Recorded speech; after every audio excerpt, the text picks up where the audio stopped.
from clarkwoods.com. This is Horribly Off Topic, episode number 241. I'm Chris. I'm Steve. You were sighing just before we started. No, I was kind of like getting ready, like to make fun of you as you started the show, but then you didn't do it, so I was just. Oh, okay. I inhaled and then exhaled. Oh, okay. I do that a lot, is what you're saying. I sort of take a deep breath. I'm girding my loins for what's to come. I mean, you have to say a lot of things. You have to say from. You also have to say clarkwoods.com. To get it all right. Is it from clarkwoods.com? It's yeah. So there's a contraction in there, and then remember the name of the show, and then remember my name, and then I say my name. I think it's the remembering my name after remembering all of the other stuff that's maybe the most difficult. What? All right, I gotta ask you. No, I'm gonna save that for a second. You have fucked up and not said your name before. So like, I mean, 241 times. I mean, like, there's a good chance that you're gonna fuck up something. You know, that is what my wife says to me. You know, when things don't go so well, she's like, you know, we've been married for a really long time. It's gonna happen. Right. These things happen. You're gonna have a bad time. So I don't want to spend the entire show. I don't even want to spend too many minutes of the show talking about it, but I think it's worth acknowledging, given how much we've talked about this on the show, that I did go to the ATM today, withdraw $100. Ooh. Wait, am I supposed to say how much I paid for it? Do I have to bleep that? I don't care how much. I don't know. You're the one who, like, I was like, you want to buy my PS4? It's a hundo, and you were like, okay. Yeah. Okay. I didn't know if you wanted it to be public how much you sold it for. I made, I forget how much. Actually, no, I think this was a present, so I technically made money. Okay, all right. But considering the person that bought it for me is my wife, now that our finances are together, so technically I think we lost money on it. So why would you do that to your wife? Well, I mean, it's either lose some money or lose no money. Right. Wait. I mean, it's either lose some money or not get any money. Okay. Got it. It's either give a friend a chance to get back into video gaming at a very reasonable rate, or not. Right. Yeah. So I bought your PS4. I don't have any games, so right now I have a thing that I can plug into my TV. What can I do with it without buying any games? You could watch Blu-rays. Okay. I don't know any. Oh, wait a minute. She's going to a sleepover tonight. So Melody, my younger daughter, my kids and my wife. Maybe not so much my wife. She goes because they want to go. Love shopping at the Dollar Tree and at Five Below. Which is, I call the high-end dollar store. the high-end dollar store. Hold on, I got to write that down. A couple weeks ago, when we were in the midst of this whole is Chris or is Chris not going to buy... Is he or isn't he going to buy Steve's PS4? I mean, everybody was waiting. Everybody, bated breath. Isn't that the expression? That is the expression. They just were salivating every week, wondering how is this odyssey going to end? It's going to end with him getting back home, but then his wife is remarried. Because she just knew. She knew that he'd done it, and she was like, "I told you not to buy a PlayStation," which she didn't. She doesn't care. What was my point or my question? Melody, they went to, I don't know whether it was Dollar Tree or Five Below, and they came home with a movie that Melody has seen on Netflix or whatever. There's no reason for Steph to have ever bought it except it was at the dollar store or Five Below. Okay. But she comes home with it, and they want to know, she wants me to show her how to play it on the Mac, which is my older iMac, which is the only disc playing device in the entire house at this point, as far as I know. There's a broken DVD player downstairs. There might be one in my brother's room, so I might be wrong. There might be one in there. So your brother can watch his Wait, no, I think he got rid of his. He got rid of all of yeah, his adult videos. His adult videos, and they were all on VHS. Oh no, maybe some of them. I think he had some DVDs. At any rate, in his Foot Locker. Which is the high end. Foot Locker. Foot Locker still exist? I don't know. I don't think so. I was actually at the mall the other day. Really? Yeah. Well, I don't want to get us horribly off topic, but what were you doing at the mall? Becky went out on Friday, and I was just, I don't know. You were depressed. So no. I just didn't want to. I wasn't feeling it. I didn't want to be a crank in front of her friends. So okay. Which is something that I have done in the past, and so I didn't want to do it this particular Friday. Got it. So I got to the train station, and then I was like, to get home, and I'm like, if I had gone home, I would not have gone out. But I was just like, fuck it. I'm going up to Nashua. There's options up there for me to have food. So I went to the Red Robin, and I had a bunless hamburger. Nice. And then I kind of tooled around the mall a little bit. And they had an arcade in there with a Metallica pinball machine, which I got 3 free games. Oh wow. I'm so used to playing machines at Mitch Run area where he puts the fucking the replay score higher than the grand champion high score. And I'm like, how the fuck you have to get free credits for getting the grand champion, but then you'd also get another one for getting the replay score. And but so I'm just playing it. I got to multi-ball, and I started multi-ball, and heard the giant that huge sound that happens when you get a replay. Yeah. And and I'm like, whoa, I already got a replay. And so I got I just did slightly better on the next 2 games, and I did it again and again. And then by the time I was done playing Metallica, I did not want to play that fucking game anymore, and I left 2 credits. So some kid who has no idea how to play pinball at all just got walked up there and. Yeah, and well, it was one of those ones where so nice of you. One of those ones that you get 1 credit for $1, but if you put in $2, you get 3 credits. So that's what I did. Got it. And so I played the first one, got a replay, so still had 3 credits. Yep. And then the second one, had a shitty game, so I used one of the credits, and then I got another free game, and then I had 2 shitty games, which netted me -1 credit after all was said and done. Yeah, but so there were still 2 left. There was still 2 left. Wow. Yeah, that's very nice of you. Was there so you did not see a Foot Locker there? Was the I didn't go downstairs, and that from what I remember, that's where the Foot Locker was in the Pheasant Lane Mall. Yeah, I don't know when I've been in there recently. When Kaylee went to go hang out with friends for their birthday, but I don't remember if it was there. At any rate, Melody came back from the dollar store she wanted me to put this movie into the Mac, and I look at it, and it's a Blu-ray. What was it? It was, oh my gosh, what is that girl's name? She was on a Disney Channel show that my kids used to watch, and then she did a bunch of sort of that age range dumb movies, and it was something like that. I feel like 13 Wishes. I think is what it's called. 13 Wishes. The girl turns 13. Is that like 13 Ghosts? Is it? I was asking. I don't know 13 Ghosts, so you're going to have to tell me. There was this... 13 Wishes is about a girl turning 13 and she gets 13 wishes. Is that anything like 13 There was Ghosts? a movie called 13 Ghosts, which we used to see back in the day when we would go to Blockbuster and walk around the older movies section. Mm-hmm. And there was this kid, and he was frightened, and he had his hands in front of his face, and he was going, oh!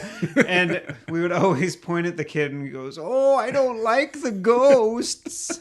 There's too many of them. Were there all 13 behind him? No, it was just the kid. Just the kid. So he might have just been imagining. But then I think they remade it, and I think maybe at Dave and Gina's we watched it the remake. Or I don't even know if it was a remake. It might have just been like they called it the same thing. Okay. And it had nothing to do with the previous 13 ghosts and that kid being scared of them. Yeah, I don't think that has anything to do with anything in common with the 13 Wishes. But Melody was heartbroken because she couldn't play it, and this, I don't know if this was the same day that you first offered me the PS4, or maybe it was the second week. I don't. But I did go. I was like, oh wow, maybe the universe is trying to tell me I should get it. Yeah, my daughter really wants to watch this fucking 13 Wishes, which she's seen a million times either on the Disney Channel or Netflix. She was just thrilled to own the physical thing. Like that still, the physical thing still has a power over people. Right, yes. Like you like to have the object you can hold in your hand. I mean, there's this company that is making Switch games that are primarily like download only. Right. They're making I think the company's called Limited Run Games, and they actually make limited runs of a physical of the physical thing, physical cart copy of, and for those of you that don't have a Switch, the Switch cart is about the size of like of a cookie, which is why people ate them. No, it's or licked them. It's probably about the size of a postage stamp. Okay, yeah, that's a small. If cookie. Anybody's familiar with those, I know that we live in the world of electronic mail, and you don't have to put stamps on that. Well, you can go to stamps.com. You can print your. We own don't money. have that fucking as our sponsor, Chris. We need that.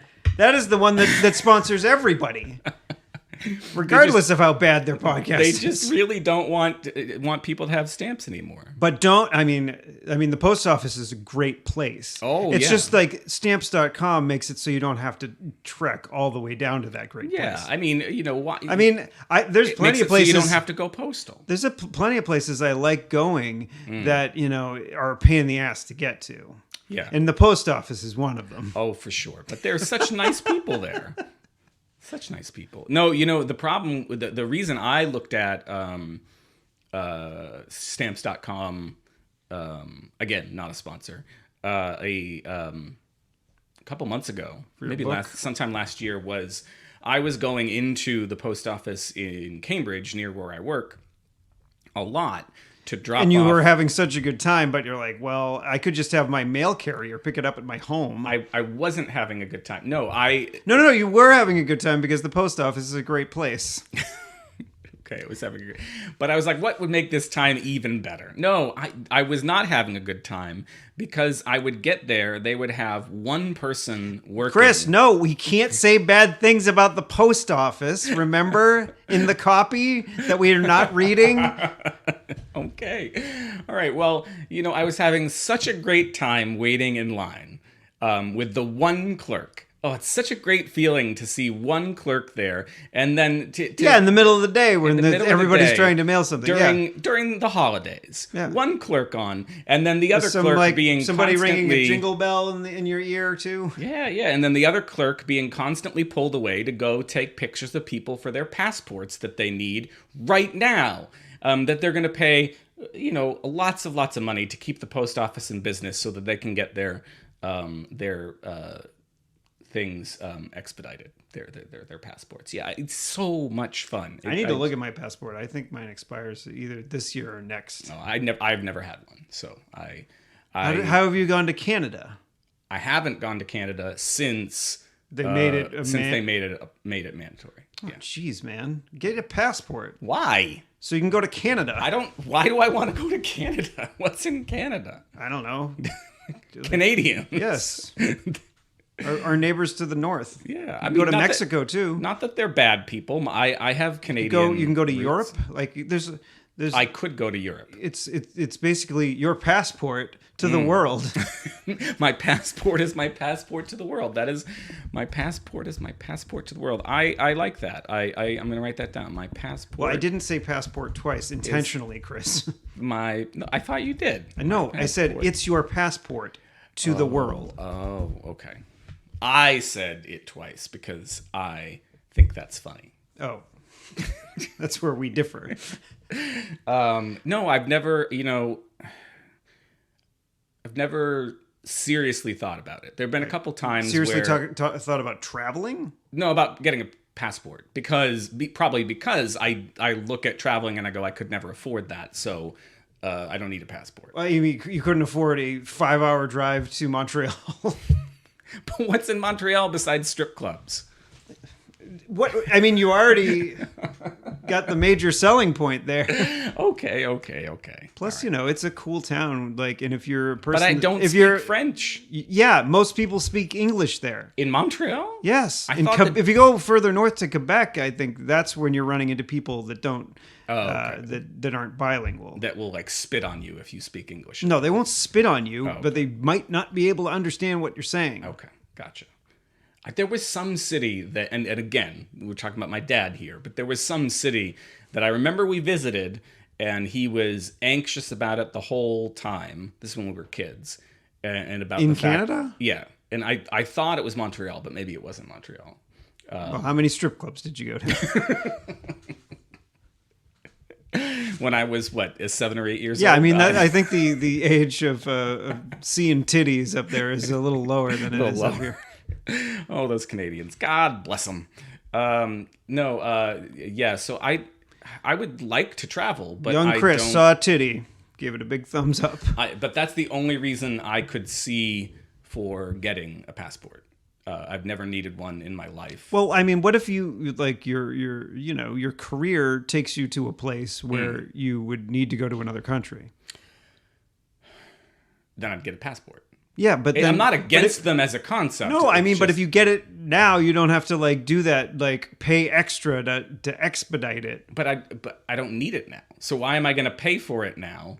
And spend the hundreds of dollars or whatever. It's not hundreds of dollars. It certainly seems like it's hundred. You gotta pay to get your photo taken a very specific way. And you can apparently like Walgreens or the post office is the only place that can take your photo the right fucking way. The whole process to me seems really fucking ridiculous. Yeah, I know. Like having to go to a federal agency to get a federal ID. Why can't they take my fucking photo at the DMV and use that photo? Because states' rights, Chris. Okay. I'm just saying that I get the state. I get the states' rights things. I get the separation of nation and state. Church and state. No, that doesn't exist. Oh, okay. It's supposed to, but it doesn't. No, but the separation of nation and state. I get it. But if these places could just talk to each other. Oh, well, what? Why do I have to get my photo taken again? Use the same fucking photo. I'll pay you the stupid price that it costs you to write down a bunch of fucking information about me, Chris, and print a fucking thing. It's stupid. Why does it cost as much as it does? Why does it cost as much effort and time as it does? That's what I don't get. Because this is going to be important that it's not a fake document that you'd be using to travel the world. Okay, but what? I'll step back. Okay, so here's my experience. You got to tell. Here's my experience as an outsider who's never gotten a passport, and then I want you to tell me the very easy way, the very easy whatever process that it took you to get your passport. Here's my experience. Starting way back in my my job in the mid to late aughts, so like 2004 to 2009, I was at a job in Kenmore Square in Boston. It required me to go around the corner to the post office a whole bunch. Don't they make fudge there? I don't. Yes. Just yes. Keep going. I was required to go to this post office a whole bunch. We were right on the campus of Boston University, and I would see students come in, and they would always be, be right before spring break. Always be getting passport photos. I'm not kidding. Literally, if somebody went in there to get a passport, the line stopped. Because you'd have two people on, and then somebody would step up to the counter. This is not at a point where there was not a separate counter for passports. Somebody steps up to the counter. One of the two guys working is gone for 30 minutes dealing with somebody and their passport, right? And so it just, the person came in with all the paperwork filled out, right? So you're saying about, not making sure it's not a counterfeit no, they're not filling out the paperwork in front of somebody. The paperwork, hold on. The paperwork's already filled out, and it still takes them half an hour for the fucking clerk to go over, get them, take their photo against a white background with no expression on their face or whatever the fuck it's supposed to be. And then they come back, and then it takes another 15 minutes of them sitting at the counter and the clerk checking off boxes or whatever the fuck he does. And then, oh, you want to have it in 15 days? Okay, now you have to fill out this form and pay an extra $100. And that's my experience of passports. Is I go to the post office, I want to get in and out of there, and somebody trying to get a fucking passport costs me a half an hour to an hour of time. Well, if like, and I don't get it. Okay. I don't understand it. I mean, I know the DMV is inefficient. Like, it even I've gotten my passport stuff taken care of so incredibly quicker than anything I've ever done at the DMV. So now I want to hear your experience of getting your passport. I went to the post office in Woburn, and this is not when we were living. This was years ago, prior to that, and because they have a specific section of that post office for doing that. Right. So I chose that one because I figured it would be more efficient, and I was right. Yeah. Well, so I think that now the students probably didn't have that option to take. They could have possibly took the commuter rail from North Station to Woburn, but instead they went to the fucking closest post office. Right. And inconvenienced you. Yeah. And I should say, I think the post office was catching on, and more places would have specific hours that you could come in to get your passport. They set that up, and then when that still didn't fix the problem, they would try to have somebody dedicated to it. But as fewer and fewer people use the post office, and as they have to cut staff and cut hours and have fewer and fewer people on, it gets to be that much more ridiculous. So I imagine that's maybe the place that you go. I mean, why is there not, and maybe there is, why is there not some other place that you go to get these things done? I don't know, Chris.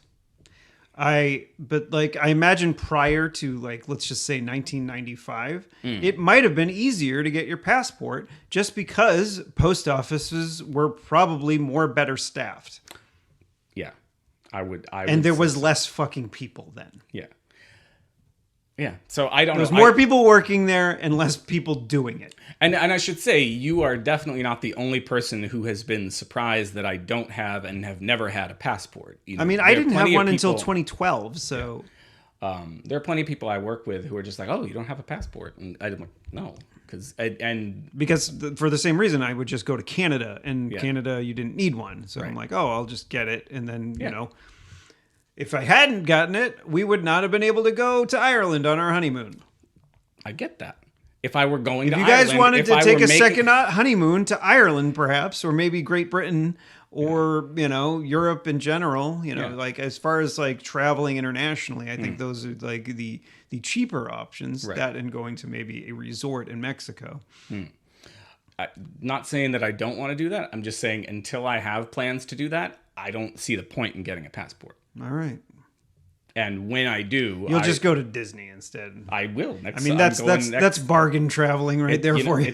It's not bargain traveling. See, that's what I'm saying, Chris. You could go to a. But it sounds way more fun than sitting in the fucking post office line trying to get another goddamn form of identification. Yeah, but you're just waiting in a line in 90-something degree Florida. No, I got my fast passes. Oh, okay.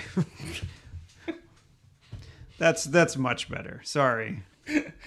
I forgot. You got fast. You don't have to walk around in the 90-something degree heat or anything. We're going in April. It'll only be 80 degree heat. Oh, okay. And it won't be humid or anything. No. It's not built on a fucking swamp. No. Yeah. I don't know. I'm not just trying to be a contrarian here. But you're doing a good job of it. The whole passport system, the identification system in our great nation just doesn't make any sense to me. Well, I mean, at least America is great now. Oh, yeah. At least it's great again. Yeah, that is. It is currently great because of all the great things that we're doing. Right. I'm not even going to list them because there's too many to list. Like almost going to war and then not. Yeah. We almost did, but we didn't. Yeah, I mean that's good. I mean, it's always better to not do that. Yeah. It's a good thing. We're living in a great day and age. But speaking of public agencies and how efficient they are and how wonderful Is this you the believe. thing that you didn't tell me about No, yet? no. Though this is the thing that we were going to spend the bulk of the show talking about. You seem to be, you're talking about passports and things as if you have some faith in some of our government institutions. But before the show, we were talking about things we might talk about, and you mentioned a particular government institution, a state level government institution that you were not so fond of, and I wonder. I forgot exactly what I said. We were talking about the MBTA. Oh yeah. And so I'm supposed to trust the same people who run the MBTA to identify me. Yes, because you get your Massachusetts driver's license from those same fucking people, Chris. I was trying to make some damn joke where you could make fun of me for conflating that the passport agency had something to do with the MBTA. Yeah, because it doesn't. It's all part of the man. I mean, the reason why the MBTA has suffered over the years it is because we kept on not funding it. Yeah. And by not funding it and like making it self-funded. Right. I mean, it's a state agency, so the unions the unions that are active in usually state and other agencies like the police unions and firemen's unions and whatnot. They usually are the ones that actually can get shit done, and they do. Yeah, and I'm okay with that because I don't want workers to not fucking have money. Right, but if you have that going on and you're not funding it, like the things that are going to suffer are the infrastructure of the fucking. So it's going to break down. You're going to have derailments. You're going to fucking have like a month in 2015 where people couldn't get to work because of fucking snow. Yeah. Because you don't have the infrastructure to fucking make the snow go away. But it's important to let the market rule, right? What needs to happen is that you have higher gas taxes, and you basically say if you're gonna fucking drive into the city, we're gonna fucking charge you out the ass for it. Take the MBTA, you pay less. Like if my work didn't pay for my commuter rail pass, I would not work in the city. Yeah. Like it's fucking.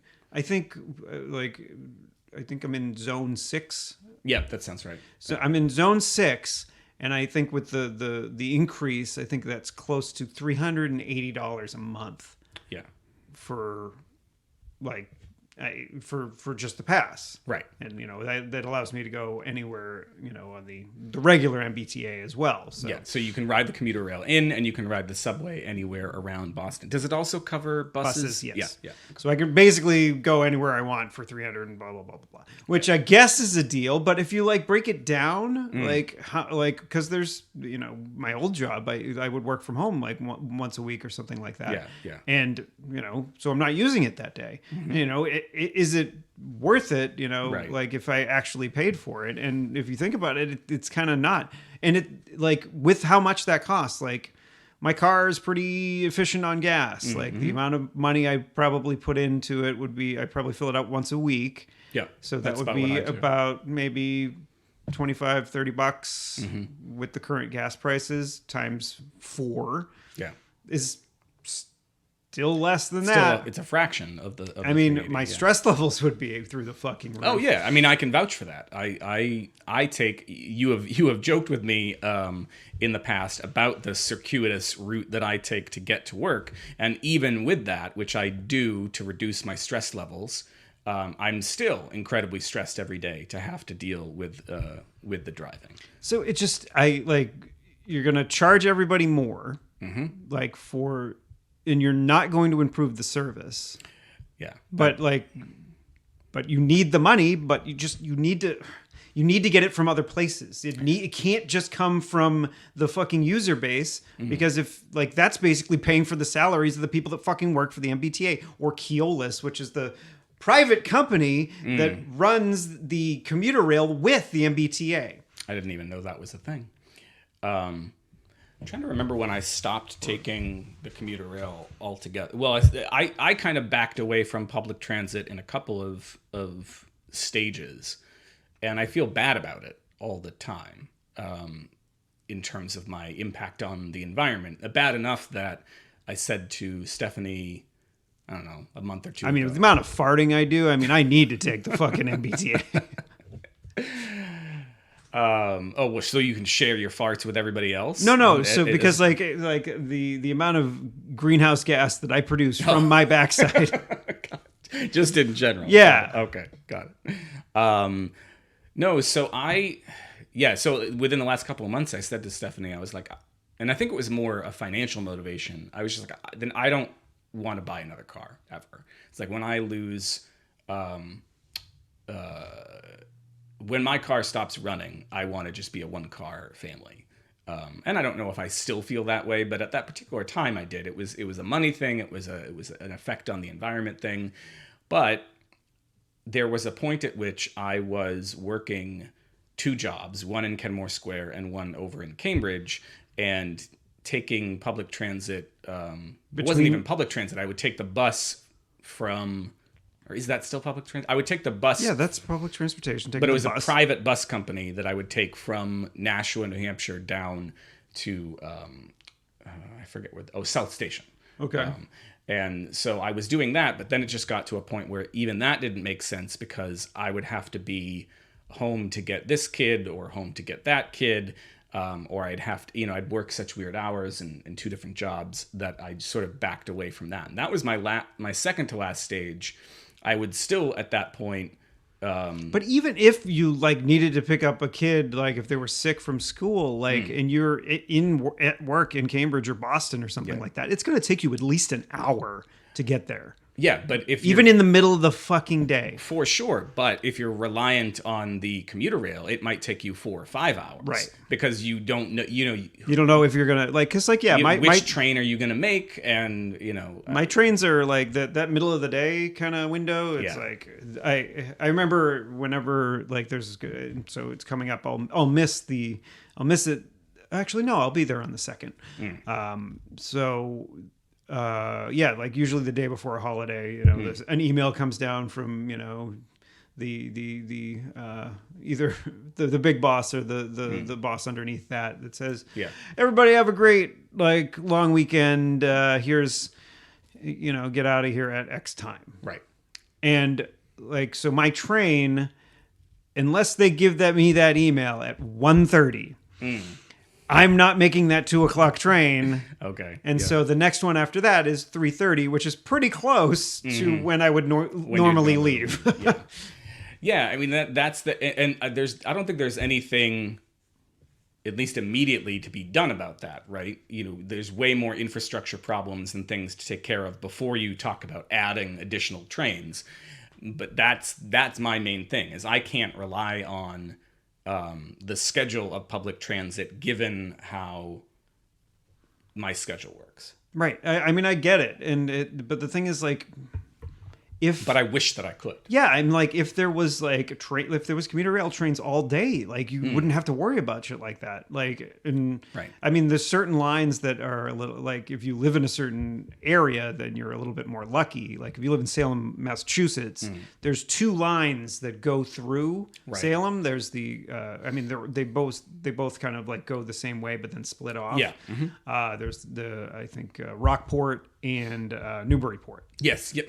So like they both go through Salem, and I think every single one of those trains stops there. Yeah, like, so you've got twice the options. Yeah, so like a friend of mine, there's a shuttle to North Station from our work, and when we ride the shuttle, usually we get there. She gets to get on her train, like because hers is every 15 minutes, mine's every like half an hour. Right. So see, what the fuck was that thought? Oh, I even tried. The problem is that it's like the people that drive. I mean, I am one of those people. No, but the thing is, like, you have to de-incentivize people to do things that are easier. Yeah. Like you have to be like, well, if you fucking do this, then you're paying more. Like if you are clogging up our roads, you're gonna pay more. Like my university tries. They have. I think I could get a discount. Not fully paid, but I think I could get a discount on at least a subway pass. They'll try things like that, but one of the problems is, they will say, we'll pay for part of your parking or all your parking if you just even go to Alewife and then don't. So Alewife, for those of you who are not local, this lovely parking lot that doesn't have any sort of structural stability issues. That they just increase the rates that you're going to have to pay. Yeah, so that's what the university will say. Alewife is kind of at the end of Route 2. So, a lot of people or the beginning, whichever one you want to look at. Yeah. Glass half full, glass half empty. I'm going to say it's at the end of Route 2. So, like, the beginning is over in the Berkshires. Sure. Yeah, because that's the direction I'm coming from. Okay. I mean, I'm not coming from the Berkshires, but I'm coming from the west. Imagine if you're fucking commuting from like North Adams every day. And, and then you're like, I can't drive the extra 25 minutes from Alewife to where I actually work. Yeah. I'm going to stop and get on a fucking train. Oh my God, that part is maddening, but I would almost consider doing it if the roadway there was not the most ridiculously fucking conceived stretch of pavement I have ever seen. It is kind of a cluster. That whole area, I swear, because of that whole area, it takes what should be a like 5 or 10 minute drive from my office to Route 2. Usually it's at least half, if not 2/3 of my commute, just getting that like mile to mile and a half. Because that stretch of pavement around there where they're trying to get people to park at the fucking subway station and they're trying to bring in roads from like every goddamn direction. They've got like 3 different lights and like 2 different... It's just... Ugh, it's a fucking mess because our hub of the universe was designed around fucking cow paths. The thing that's... like nutty, even like, because like we'll go to pinball tournaments at Flat Tops on a Sunday or something like that, and like driving in on a Sunday, it still takes us like 45 minutes, like with like no traffic, like we're just hitting lights and just it's the brunch crowd that just like, oh, I'm so full of pancakes, let me cross the street super slow. I've seen those guys. Yeah, I'm like, fuck you, walk faster, stop looking at your phone. You can catch a Pokemon when you get to the other fucking side of the street, or the new Harry Potter game. Yeah, Kaylee sent me the request for that yesterday, so she's got that game now. Yesterday. So yesterday was a Saturday. When I have to go in for like a weekend event, I tend to just go the same way I go during the work week because I have learned that you never know with the fucking highways around here. And yesterday I was like, I would like to get home. I would like to get home faster. Maybe I will take Route 2 and take the turn off of Route 2 onto Route 95. And I said, you know what? Construction. I'm not going to do it. And as I'm passing over, I'm still on Route 2 and I'm passing over Route 95. I take a look to my right and it is dead stopped in the middle of a fucking Saturday. And I don't know what to do about the problem because I know that I'm part of the problem because I'm one of the people driving the fucking cars. Yeah. But what do? We just stop going places. And then we won't need passports. Yes. Is that what... I brought you along to my way of thinking. Well... Don't move. Don't go anywhere. Just stay put. Or just fucking walk. Walk to Europe. We could walk to the airport. Yeah. You could walk to Europe, maybe. Although walking to Logan Airport might be a fucking tricky. Oh gosh, I think getting to Manchester might be a lot easier. When I lived in Merrimack, New Hampshire, after they you walked to the airport. Yeah, wow. I would do it. Because they not at the beginning of the time we were there, but towards the end, they built a bridge that went directly across the Merrimack River from about a mile down the road from our house. So I would go out for a walk. Was that the bridge like that you would go on to like try to avoid the toll? Yes. Okay. Yeah. Because like when I was living up there, I'm like, oh, this is for the locals. I remember. Yes, I remember when they opened that particular exit. There was somebody filmed, put a dashboard cam in their car and filmed a YouTube clip to show you how to get around the toll. And it was like, because that's New Hampshire for you. Live free or die. They're like, all right, so here's how you get around the toll. You get off here. You take the right off the exit. Then you take a left. You go up to this point, and then you take a right to get onto the on-ramp that gets you off. I remember just after the toll. I think it was at Paul's house one day, and just coming home, and I didn't have any I didn't have an Easy Pass or anything like that. Yeah. But I didn't have any coins. Okay. Or any. I don't think I had any money at all, and they didn't have a toll taker. Okay. There either, and so I went. Like they were like, "Here's this little." Like I was like, "What do I do?" Like, and so like I just took this little envelope, and I was supposed to mail them like 75 cents or 50 cents or however much the fucking toll was, and I'm like, "Yeah, I'm not doing this." Yeah. Well, now they don't even. Now it's all camera captures your license plate. Yeah, which is fine, and like then they send you a bill, and I pay the 50 cents. Yeah. Fucking nonsense. But or I just get an Easy Pass, or you get off like it's at exit 8 and then getting a passport. Get off at exit 8 and take the long way. Yeah, I would sometimes. Well, and when I lived in Merrimack, that was one of the for the longest time. It was one of the big aggravations is that you couldn't get off the highway in our town without paying a toll. Even if you lived in our town, there was no like discount for you live in Merrimack. Nope, every time you want to go home, you got to pay a toll. Unless you did what you were talking about and took went further or back. Or once that bridge opened, and that exit opened, then you go up further and come back. But anyway, I would. But then they closed one of them, right? They got rid of the tolls at exit 12, which was the one that was that we would have taken before the exit 13, the bridge. Freebie one opened. Yeah, but they definitely wanted to keep the one on exit 11, which is the Merrimack outlets. Yeah, we're getting really local. 10. We're talking about the MBTA, and then now we're going to New Hampshire. Yeah. Like exit 10 is the Merrimack outlets. Don't want to misdirect people if they. So if you're driving up the Everett Turnpike in New Hampshire, or is it the Everett Turnpike? Yeah. Yes. Well, at certain points, the Everett Turnpike is the back road that runs parallel to the Daniel Webster Highway, and at other point, the Everett Turnpike. It's always the Everett Turnpike. That's the highway. The Daniel Webster Route Highway. 3 for a little bit, but then it stops being Route 3 once you hook up with 93, right? Something like that. Or I don't even know. Yeah. It's just... But the Daniel Webster Highway goes off and becomes a back road. And then that becomes Route 3. Yes. Mm-hmm. And Route 3 becomes a back road all the way up through New Hampshire. Yes, like all the way up, like all the way to Canada. But you wouldn't know that. No, because I don't have a passport. Right. No. Are they going to get to the point where they make me have a passport to get on a plane?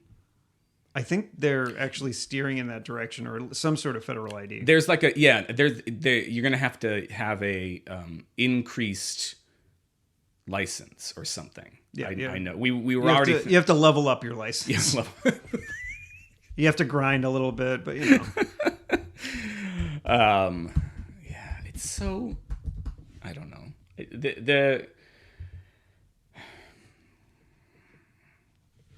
I just hopefully you'll get a rare drop while you're trying to level it up, though.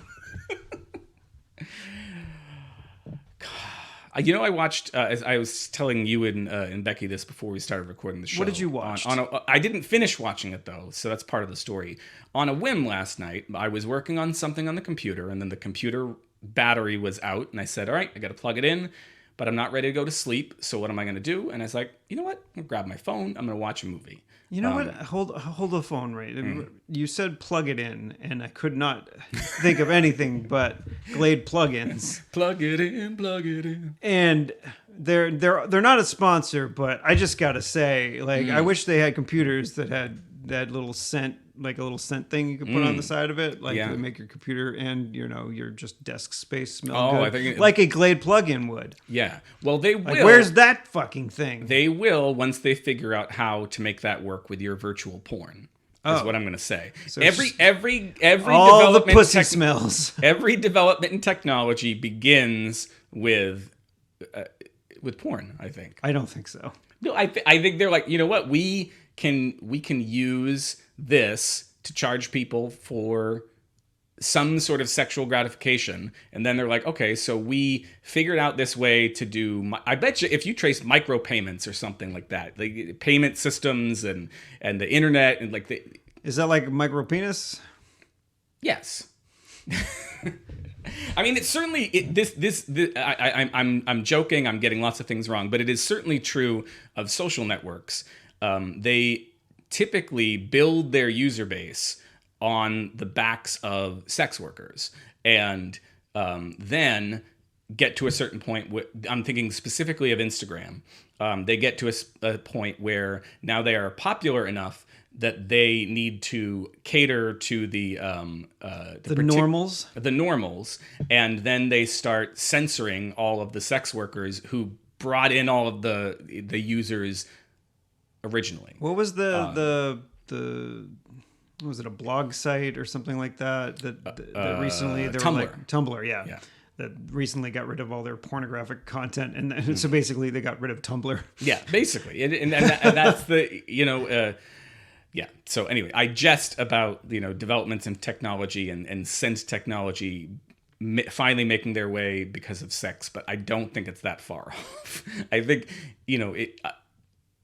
Yeah, I would think smell-o-vision, if it comes, will be the result of people coming. So, like, you're going to get the Glade plug-in wet titty? Yeah, the one for stripper's armpit. That's... God. I'm sure even they would agree it's not a pleasant smell, right? They're probably... Well, I mean, I imagine, like, they would put deodorant on. I would imagine, too. But what I would imagine is that if you're somebody working at a club that you're trying to get back to the dressing room to put the deodorant on, but, if somebody else asks you for a dance while you're on your way back to the dressing room, are you going to pass up that 20, 40, 60 bucks? I'm sure that there's dudes out there that would want an unfreshened pit, and that's their fetish. So that guy's just watching the performers like, all right, walking around. Who hasn't freshened up in a while? let me get some of that pit. Oh my gosh. Oh God.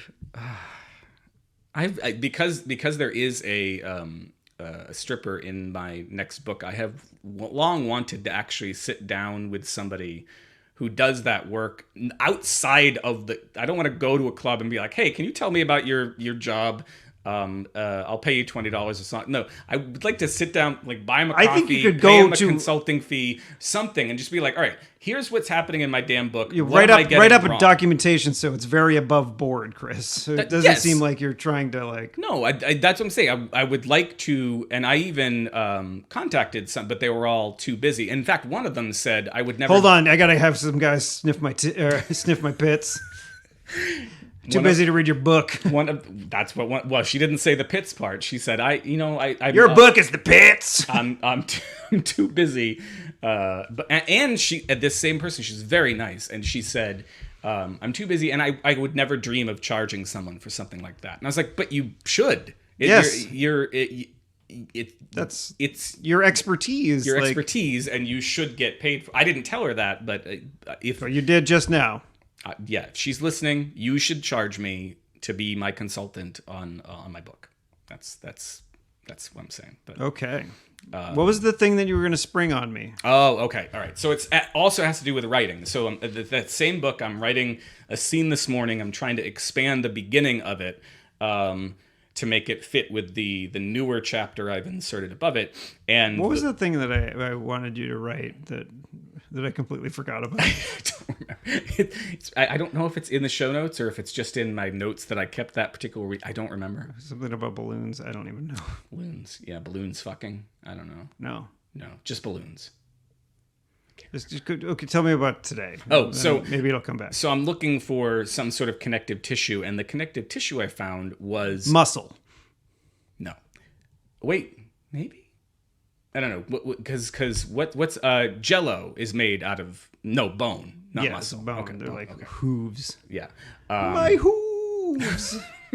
No, so the connective tissue I found was the slush puppy, and so I ended up writing not 1,000 words, but probably a good few hundred words, many of which will be cut, about slush puppies, and somebody of our generation explaining to someone of a younger generation what the deal with slush puppies was. And so I wanted to get your perspective as someone who grew up in the same town as I did about whether or not you had any exposure to slush puppies. I did. Okay, so where did you get your first slush puppy? I think it was the convenience store that is closest to the DMV, or no, not the driver's school.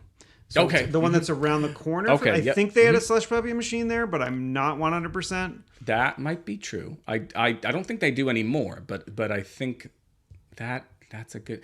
So I was, and I also remember there was a little peach near my grandmother's house that also. That's one that I remember more.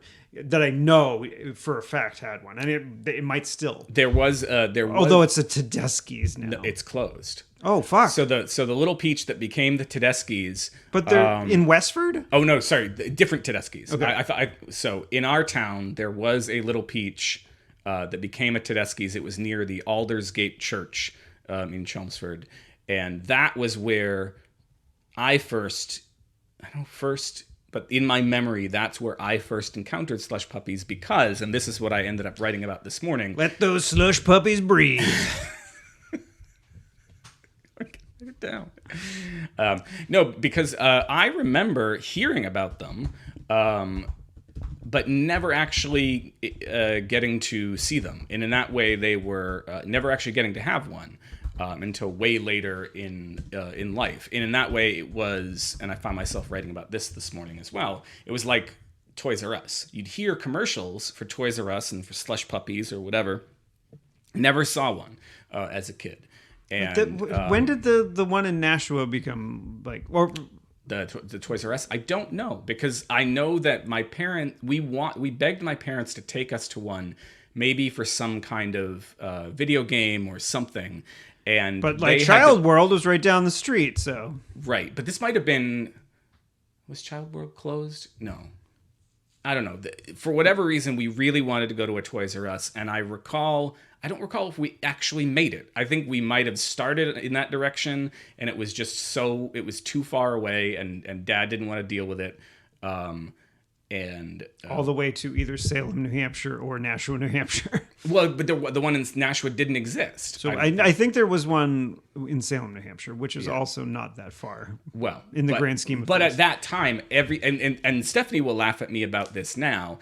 I don't know if it's because of the way my dad reacted to driving around or what it was, but everything in my brain in that area feels farther away than it actually is. So so my kids were in a dance recital last couple of days, and the recital was held in Littleton, Massachusetts, which is pretty.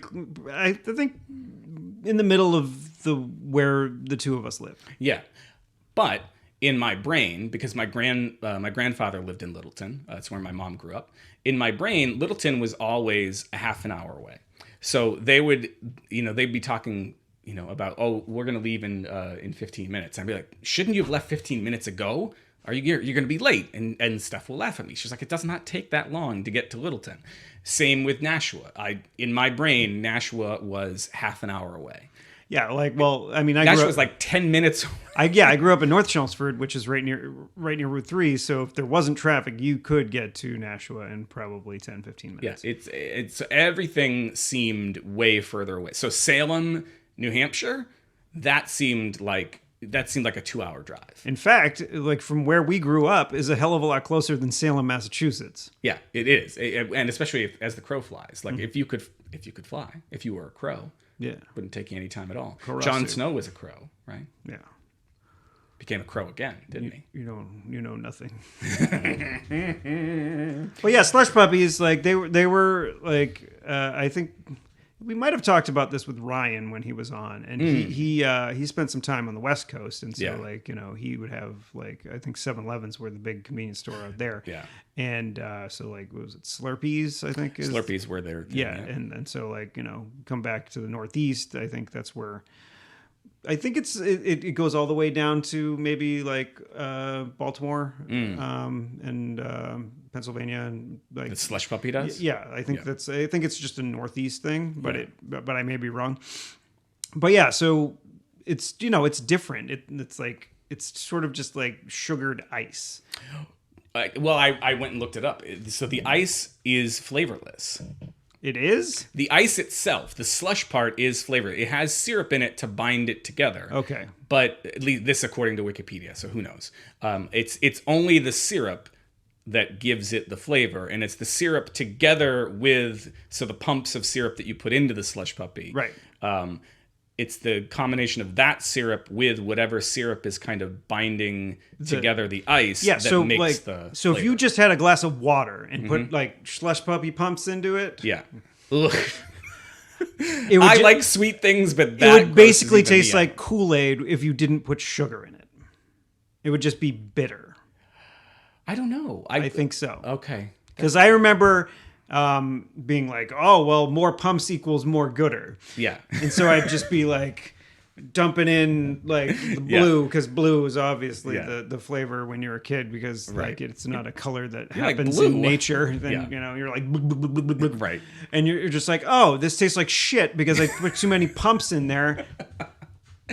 That's actually the crux of the whole scene, and I'm glad you mentioned the blue because I could not remember if there was the blue or not. I remember the red and the green. There's red and green and blue, right? There was I think orange and yellow, I think too, and I think the one yellow was probably the one that no one ever got. Okay, like unless you're one of those people that was like a lemon lifesaver kind of person, or like a lemon Skittle. You would want a lemon slush puppy. No, I was a lemon Starburst person. I liked those. Oh wow! So you might have liked the lemon slush puppy. Might have. That was part of it too. I remember going to one where there weren't as many flavors as there were at some other ones. So I think it depended on the store. I think grape was the one that I would go with, like if I didn't feel like blue. Okay. Yeah. All right. So that rings true. So what I ended up doing is, I made it. I was trying to get local, right? I was trying to get very sort of suburbs and things that you dealt with and use that as a way into this chapter. And it worked pretty well. But slush puppies, I was wondering. I wanted to talk to somebody else who grew up there and talk about them. Because now I don't think that I think we went looking for one. And there aren't a lot of places around that have them. Is White Hen Pantry still a thing? Okay. I think 7-Eleven might have bought them out because there was one on the Lowell-Chelmsford border near Drum Hill that was a White Hen, and it's a 7-Eleven now.